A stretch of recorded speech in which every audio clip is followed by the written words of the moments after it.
Bienvenida y bienvenido a este espacio de aprendizaje. Soy el profesor Edgar Ariel Corona y estoy aquí para que juntos conozcamos un poco más de las narraciones que han hecho historia.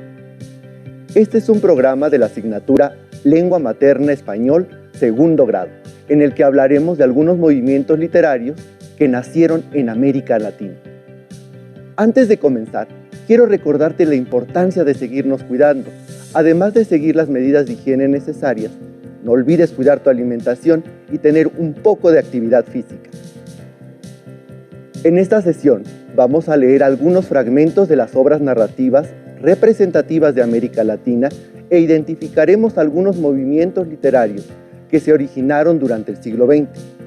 Además, hablaremos del contexto histórico, cultural y artístico en el que se desarrollaron los autores y sus obras. Los elementos que analizaremos te servirán para que puedas acercarte y disfrutar más las obras literarias que han existido a lo largo del tiempo. Además, podrás completar tu aprendizaje con las propuestas que se encuentran en tu libro de texto. Te invito a que lo revises. Seguramente encontrarás algún texto que te asombre.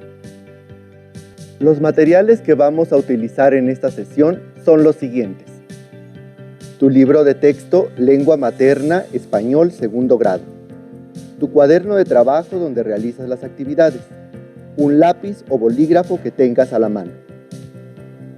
No olvides llevar un registro de las inquietudes o dificultades que surjan al resolver las actividades de este programa. Posteriormente podrás resolver tus dudas al revisar el libro de texto o al reflexionar en torno a los temas que se discutirán. Seguramente tus maestras y maestros han leído contigo una variedad de relatos que aún recuerdas y te habrán dicho lo fascinante que puede ser adentrarse en las historias que se presentan en los cuentos o las novelas. Recuerda que leer es una experiencia única que te permite imaginar otros lugares y vivir distintas emociones como si fueran tuyas. Además, te posibilitan conocer y comprender otras épocas y adentrarte a distintas realidades. Hasta es posible que te sientas identificada o identificado con algún personaje. Para comenzar, es importante que recuerdes que cada época tiene sus propias características. Por ejemplo, el lugar donde vives tiene algunas calles que todos conocen, algún sitio que visitan con frecuencia y hasta una forma de expresarse con los otros. Tal vez has escuchado a tus padres, tíos o abuelos historias de estos mismos lugares, pero de acuerdo a sus vivencias y, claro, su tiempo. En la literatura pasa algo parecido. Cada obra literaria refleja las inquietudes de su autor y el momento que le tocó vivir. Por eso, ante los cambios sociales, económicos y políticos que vivía América Latina durante el siglo XX, los escritores reflejaron muchos aspectos y momentos de la vida social de la época. A esa manera de plasmar lo que sucedía se le conoció como realismo. Sin embargo, esta manera de contar las historias tuvo algunas manifestaciones distintas para poder diferenciar las formas de escribir estos textos. Los especialistas en el tema lo dividieron en movimientos literarios. Entonces, ¿qué es un movimiento literario? Es una manera de clasificar el cuento, la novela, la poesía o el teatro para una mejor comprensión. Los movimientos literarios tienen algunos rasgos en común. Algunos de ellos son: la época en que se escribieron, características y criterios similares entre ellos, además de un grupo de autores que los representan. En esta ocasión revisaremos el realismo mágico, por ser uno de los movimientos más representativos en América Latina. Te invito a que juntos revisemos fragmentos de algunas obras literarias y logremos identificar sus características. Movimiento literario Realismo mágico. El realismo mágico es un movimiento literario que nace durante la segunda mitad del siglo XX y se caracteriza por introducir elementos extraordinarios e irreales dentro de un ambiente real. También fue una manera de retratar la vida y las situaciones sociales que se vivían en Latinoamérica. Característica del realismo mágico.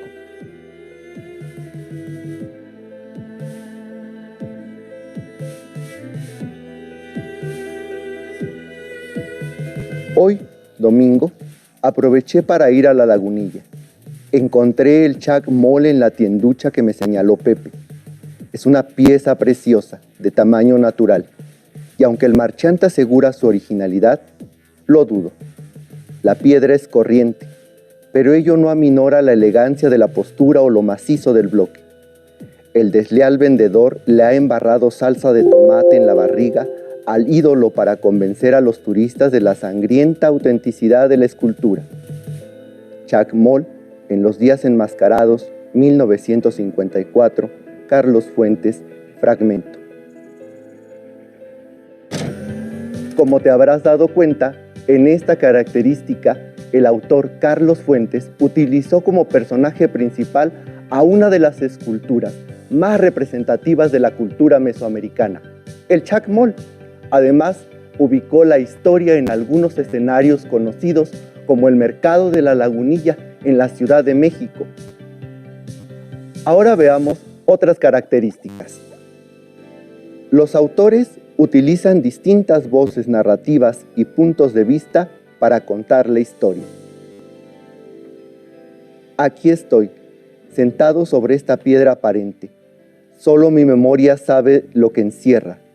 La veo y me recuerdo, y como el agua va al agua, así yo, melancólico, vengo a encontrarme en su imagen cubierta de polvo, rodeada de hierbas, encerrada en sí misma y condenada a la memoria y a su variado espejo. La veo, me veo, y me transfiguro en multitud de colores y de tiempo. Estoy y estuve en muchos ojos. Yo solo soy memoria, y la memoria que de mí se tenga. Recuerdos del porvenir, 1963, Elena Garro, fragmento. Resaltan elementos identitarios de América Latina. Vine a Comala porque me dijeron que acá vivía mi padre, un tal Pedro Páramo. Mi madre me lo dijo, y yo le prometí que vendría a verlo en cuanto ella muriera. Le apreté sus manos en señal de que lo haría, pues ella estaba por morirse y yo en un plan de prometerlo todo. No dejes de ir a visitarlo, me recomendó. Se llama de este modo y de este otro. Estoy segura de que le da gusto conocerte.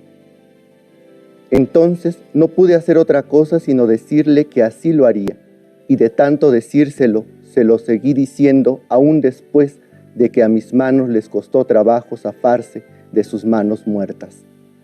Pedro Páramo, 1955, Juan Rulfo, fragmento. En los ejemplos que acabamos de revisar, la escritora Elena Garro utiliza un narrador distinto al autor Juan Rulfo, pero muestran costumbres y lugares que son parte de nuestra identidad como país. En todo movimiento literario es importante reconocer una diversidad de autores que representan a esa manifestación artística. Como observaste en los ejemplos, el realismo mágico tiene varios autores representativos. Antes de continuar con el tema, me gustaría conocer tus dudas. Revisemos algunas preguntas que me han hecho. ¿Podemos comparar esas épocas con nuestra vida actual? ¿Existen algunos lugares que se nombran en esos cuentos o novelas? Lo que te puedo decir es lo siguiente. En los relatos, aunque son producto de la creación de sus autores, siempre podrás encontrar ciertas similitudes con algunos lugares, pues la lectura siempre abre las posibilidades de imaginar otras realidades. Antes de reafirmar lo aprendido, es importante que revisemos a uno de los más importantes autores del realismo mágico, Gabriel García Márquez. El destacado escritor Gabriel García Márquez nace un 6 de marzo de 1927 en Aracataca, Colombia. Fue un incansable escritor que publicó su primera novela en 1955 titulada La hojarasca. Desde ahí se publicaron algunas otras hasta su obra más conocida, 100 años de soledad, en 1967. Posteriormente, en 1982, recibe el Premio Nobel de Literatura por su indiscutible labor literaria. Se considera un autor representativo del realismo mágico y el boom latinoamericano. Fallece el 17 de abril de 2014 en la Ciudad de México. Muchos años después, frente al pelotón de fusilamiento, el coronel Aureliano Buendía había de recordar aquella tarde remota en que su padre lo llevó a conocer el hielo. Macondo era entonces una aldea de 20 casas de barro y caña brava construidas a la orilla de un río de aguas diáfanas que se precipitaban por un lecho de piedras pulidas, blancas y enormes como huevos prehistóricos.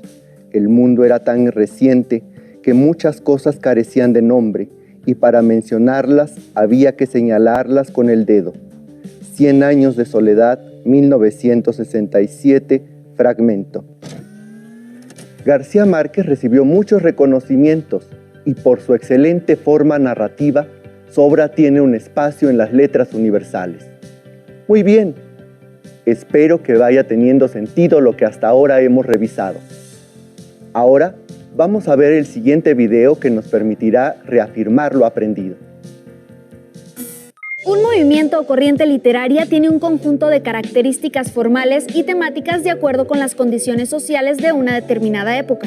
En Latinoamérica destacan 3 movimientos literarios: realismo, realismo mágico y literatura fantástica. El realismo surgió en Europa a mediados del siglo XIX y se basó en la reproducción de la realidad, abordando problemáticas de la región y época. En Latinoamérica cobró auge a principios del segundo cuarto del siglo XX y abordó los problemas sociales de las diferentes ciudades latinoamericanas con una gran sensibilidad hacia las personas vulnerables o desprotegidas. En la mayoría de las obras, este movimiento presenta un tono melancólico y desencantado. Un ejemplo de ello es la novela Doña Bárbara, del escritor venezolano Rómulo Gallegos. Esta refleja la corrupción, la injusticia y el latifundismo ocurrido en Venezuela durante esa época. Escuchen este fragmento. Insensibles al tórrido sol, los broncíneos cuerpos sudorosos, apenas cubiertos por mugrientos pantalones remangados a los muslos, alternativamente afincan en el limo del cauce largas palancas. Doña Bárbara, fragmento. La narrativa indigenista, la regionalista y la de gauchos también son consideradas de tipo realista. El realismo mágico se caracteriza por incluir elementos maravillosos en narrativas realistas de corte regional. En sus historias ocurren sucesos improbables o raros, que para los personajes son normales. Incluso para el lector, esa magia es parte de la realidad. Pero es importante destacar que nunca trata de lo sobrenatural, todo es parte de los sucesos normales y cotidianos. Entre sus principales exponentes se encuentra el escritor mexicano Juan Rulfo, con su obra Pedro Páramo. Escuchemos el siguiente fragmento. Me di cuenta que su voz estaba hecha de hebras humanas, que su boca tenía dientes y una lengua que se trababa y destrababa al hablar, y que sus ojos eran como todos los ojos de la gente que vive sobre la tierra. Pedro Páramo, fragmento. La literatura fantástica se caracteriza porque el autor juega con la realidad y la manipula a su antojo, creando problemas de hechos sobrenaturales o irreales, es decir, que no obedecen las reglas de la realidad, por lo que lo sobrenatural simplemente transgrede y se manifiesta en el mundo racional. Los elementos sobrenaturales irrumpen comúnmente en ambientes urbanos. Uno de sus exponentes es el escritor argentino Julio Cortázar, en su obra Continuidad de los Parques. Ahora que hemos revisado estos movimientos literarios, creo que puedes practicar tu escritura creativa. ¿Cómo adaptarías un fragmento de alguna de estas historias a la vida actual? ¿Quieres intentarlo? Adelante. Ahora es momento de poner en práctica lo aprendido.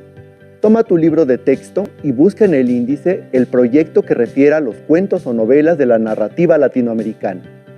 Lee 2 narraciones que ahí se encuentren. Después contesta el ejercicio que se te sugiere.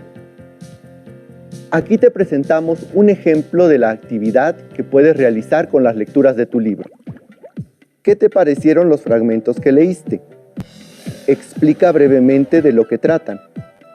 ¿Encontraste elementos realistas o fantásticos? ¿Como cuáles? ¿Crees que pertenece a algún movimiento literario? ¿Por qué?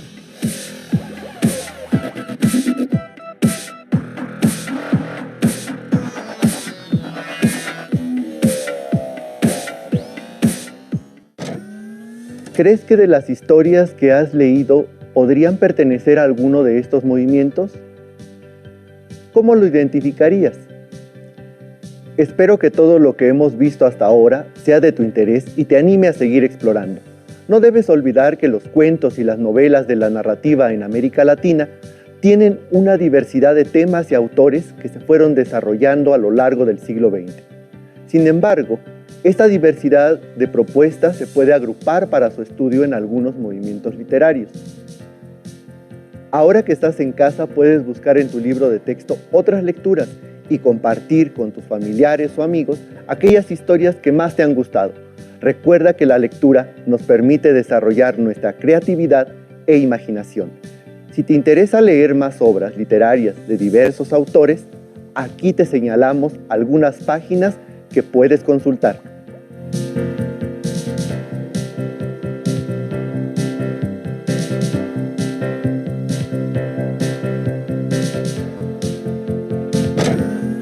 Listo, terminamos esta sesión, pero aún nos queda mucho por descubrir, así que nos vemos pronto